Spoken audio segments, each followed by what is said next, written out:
এটি ছিল 26শে ডিসেম্বর 2004-এর ঘটনা, এক বিধ্বংসী সুনামির ঘটনা যা 14টি দেশে ভয়ঙ্কর প্রভাব ফেলেছিল।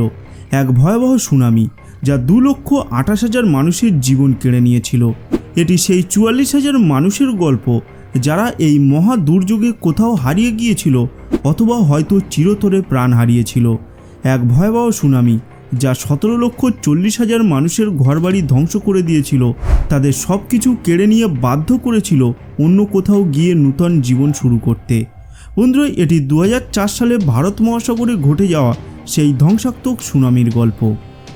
26শে ডিসেম্বর 2004-এর সকালে যখন পুরো বিশ্ব স্বাভাবিক জীবনে ব্যস্ত ছিল, তখন ভারত মহাসাগরের গভীরে এমন কিছু ঘটেছিল যা লাখ লাখ মানুষের জীবন চিরতরে বদলে দিতে চলেছে।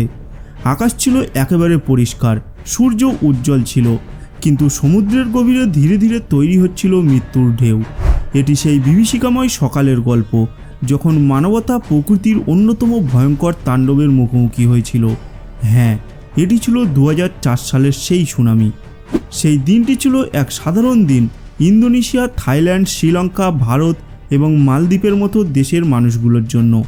মানুষজন তাদের স্বাভাবিক কাজকর্ম নিয়ে ব্যস্ত ছিল, কিন্তু সকাল 7:58 ভারত মহাসাগরের গভীরে ইন্দোনেশিয়া সুমাত্রা দ্বীপের কাছে ভূগর্ভস্থ প্লেটগুলো একে অপরের সঙ্গে ধাক্কা খায়। এই ধাক্কা এতটাই ভয়াবহ ছিল যে রিক্টার স্কেলে এর মাত্রা 9.1 থেকে 9.3 পর্যন্ত রেকর্ড করা হয়েছিল, যা ইতিহাসে অন্যতম শক্তিশালী ভূমিকম্প ছিল। ভূমির অভ্যন্তরের এই কম্পনের ফলে সমুদ্রের জল উপরের দিকে উঠে যায়, আর চোখের পলকেই বিশাল বিশাল ঢেউ গঠিত হতে শুরু করে।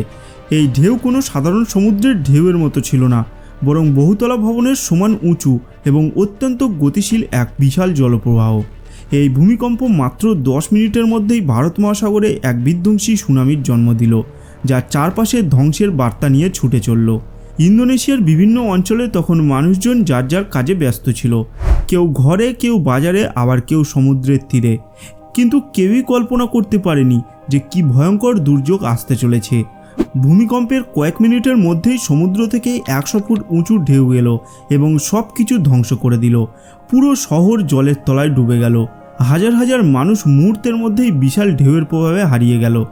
বাড়ি, মসজিদ, গির্জা, স্কুল কিছুই রক্ষা পেল না।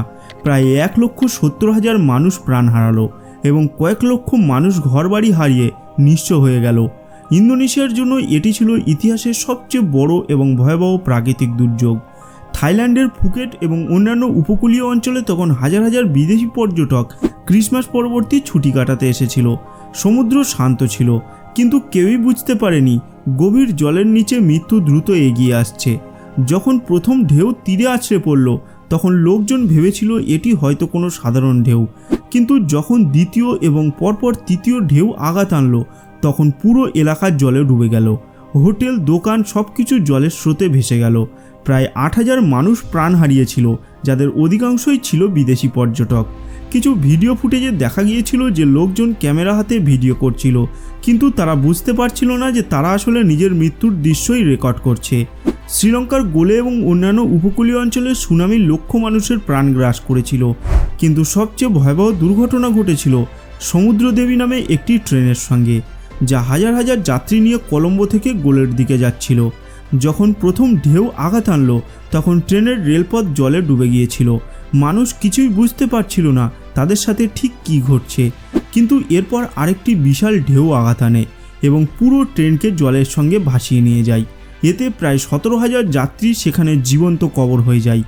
এটিকে ইতিহাসের সবচেয়ে ভয়াবহ রেল দুর্ঘটনার মধ্যে একটি মনে করা হয়। ভারতের তামিলনাড়ু এবং আন্দামান নিকোবর দ্বীপপুঞ্জ সবচেয়ে বেশি ক্ষতিগ্রস্ত হয়। চেন্নাই, নাগাপট্টিনম এবং কুডালোরে বিশাল ঢেউ পুরো বসতিগুলিকে ধ্বংস করে দেয়। ভারতে প্রায় 12,500-এর বেশি মানুষ প্রাণ হারায়। আন্দামান ও নিকোবর দ্বীপপুঞ্জে হাজার হাজার দ্বীপবাসী নিখোঁজ হয়ে যায়। মালদ্বীপ, যা সমুদ্রপৃষ্ঠ থেকে মাত্র 1 থেকে 2 মিটার উঁচু, সম্পূর্ণ জলের তলায় তলিয়ে যায়।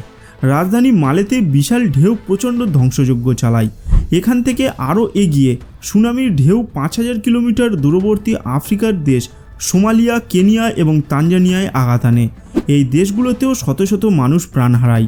যখন জল সরে যায়, তখন চারিদিকে শুধু ধ্বংসস্তূপ পড়েছিল।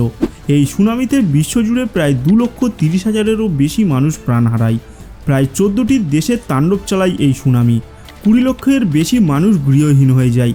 ইন্দোনেশিয়া, শ্রীলঙ্কা, ভারত এবং থাইল্যান্ড সবচেয়ে বেশি ক্ষতিগ্রস্ত হয়। মানুষ তাদের আপনজনদের খুঁজে বেড়াচ্ছিল, চারপাশে মৃতদেহ ছড়িয়েছিল। 2004 সালের সুনামি দেখিয়েছিল যে প্রকৃতিটি কতটা ভয়ঙ্কর এবং শক্তিশালী হতে পারে। এই ভয়াবহ দুর্ঘটনার পর ভারত মহাসাগরে সুনামি সতর্কীকরণ ব্যবস্থা বসানো হয়, যাতে ভবিষ্যতে এমন ধ্বংস প্রতিরোধ করা যায়। 2004 সালের সুনামি শুধু একটি প্রাকৃতিক দুর্যোগ ছিল না, এটি ছিল এক শিক্ষা যে মানুষ যতই শক্তিশালী হোক না কেন, প্রকৃতির সামনে তার ক্ষমতা কিছুই নয়। এই ঘটনা আজও লক্ষ লক্ষ মানুষের স্মৃতিতে জ্বলজ্বল করছে, যারা তাদের প্রিয়জনদের এই দুর্যোগে হারিয়েছে। এখন প্রশ্ন হলো, সুনামির পর এমন প্রাকৃতিক দুর্যোগ থেকে রক্ষা পাওয়ার জন্য কী ব্যবস্থা নেওয়া হয়েছে? 2004 সালের সুনামি ছিল বিশ্বের জন্য একটি সতর্কবার্তা। এই ধ্বংসযজ্ঞ এতটাই ভয়াবহ ছিল যে বিজ্ঞান ও সরকারগুলো বাধ্য হয়েছিল ভবিষ্যতের জন্য শক্তিশালী পদক্ষেপ নিতে, যাতে এমন বিপর্যয় থেকে রক্ষা পাওয়া যায়। সবচেয়ে বড় পরিবর্তনটি ছিল ভারত মহাসাগরে প্রথমবারের মতো একটি আধুনিক সুনামি সতর্কীকরণ ব্যবস্থা স্থাপন করা হয়, যার নাম রাখা হয় Indian ocean tsunami warning system. 2006 সালে ইউনেস্কো এবং অন্যান্য আন্তর্জাতিক সংস্থাগুলো 26টি দেশের সহায়তায় একটি উন্নত সতর্কীকরণ ব্যবস্থা গড়ে তোলে। সমুদ্রের নিচে সেন্সার ও বয়া বসানো হয়, যা ভূমিকম্প এবং সমুদ্রের নিচের যে কোনো পরিবর্তন তাৎক্ষণিকভাবে শনাক্ত করতে পারে। স্যাটেলাইট ও যোগাযোগ কেন্দ্র তৈরি করা হয়, যাতে কয়েক মিনিটের মধ্যেই সরকারগুলোকে সুনামির সতর্কবার্তা পাঠানো যায়। এখন যদি সমুদ্রে বড় কোনো ভূমিকম্প ঘটে, তাহলে এই সেন্সার সেটিকে সঙ্গে সঙ্গে শনাক্ত করতে পারবে এবং উপকূলীয় এলাকাগুলিকে আগেই সতর্ক করে দেবে। 2004 সালের সুনামির আগে ভারত মহাসাগরে এমন কোনো কেন্দ্র ছিল না যা এই ধরনের দুর্যোগ পর্যবেক্ষণ করতে পারত, কিন্তু এখন বিশ্বের বিভিন্ন স্থানে সুনামি সতর্কীকরণ কেন্দ্র স্থাপন করা হয়েছে। এই কেন্দ্রগুলি প্রতিনিয়ত সমুদ্রের গতিবিধি পর্যবেক্ষণ করে এবং যদি কোনো এলাকায় বিপদের আশঙ্কা দেখা দেয়, তাহলে সঙ্গে সঙ্গে সতর্কবার্তা পাঠানো হয়। এখন এই উপকূলীয় এলাকাগুলিকে সুনামির প্রভাব থেকে রক্ষা করতে বড় বড় দেওয়াল এবং উঁচু বাঁধ নির্মাণ করা হয়েছে। জাপান তার উপকূলীয় শহরগুলোর চারপাশে উঁচু দেওয়াল নির্মাণ করেছে, যাতে জলোচ্ছ্বাস শহরে প্রবেশ করতে না পারে।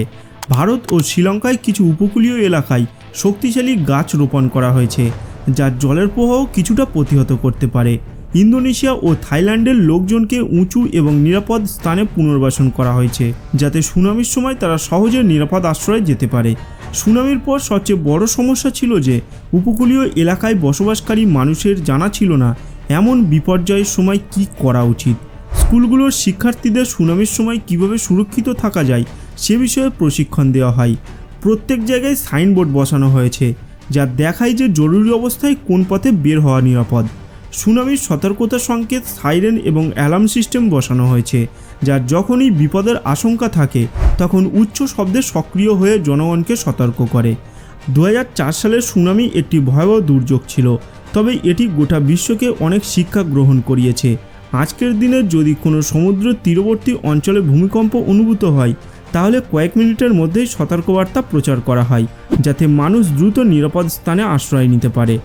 যদিও প্রকৃতির শক্তিকে পুরোপুরি থামানো সম্ভব নয়, তবে সঠিক প্রযুক্তি, সচেতনতা এবং সুরক্ষা ব্যবস্থা গ্রহণ করে অনেক প্রাণ বাঁচানো সম্ভব।